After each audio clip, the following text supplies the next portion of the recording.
Au même titre que la justice sociale porte aujourd'hui de plus en plus, la justice climatique est un moyen de demander des comptes aux responsables économiques qui sont les principaux, la principale cause des dérèglements climatiques et les décideurs politiques qui sont malheureusement responsables de ne pas avoir agi suffisamment au cours des dernières décennies.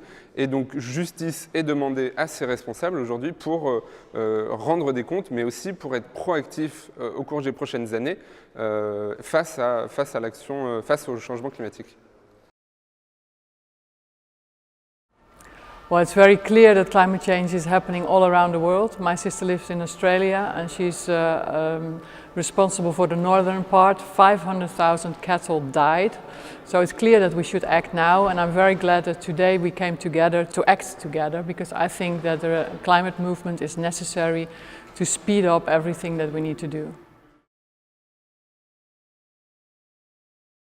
Il y a trois principaux postes de pollution. C'est d'abord les transports, donc c'est prendre beaucoup moins l'avion et prendre le plus possible les mobilités douces.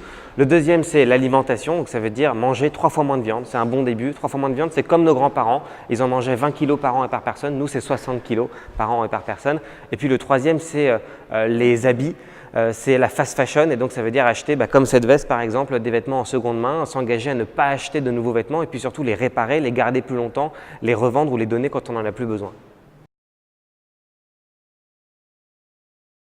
Que les citoyens d'un État obtiennent une victoire juridique, c'est un petit pas, mais ça ouvre la brèche pour que tout le monde puisse s'y engager. Et le bon exemple à cet égard, ça me semble être la victoire qu'ont obtenue les villes de Paris, Bruxelles et Madrid contre le tribunal de l'Union européenne. Demain, d'autres villes, des grandes villes, peut-être des petites villes, pourront obtenir d'autres victoires juridiques en Union européenne sur d'autres dossiers tout aussi fondamentaux, le glyphosate, la pollution liée aux centrales à charbon, pourquoi pas la souffrance animale. Bref, c'est une brèche juridique qui s'est ouverte, et celle-ci, elle est fondamentale.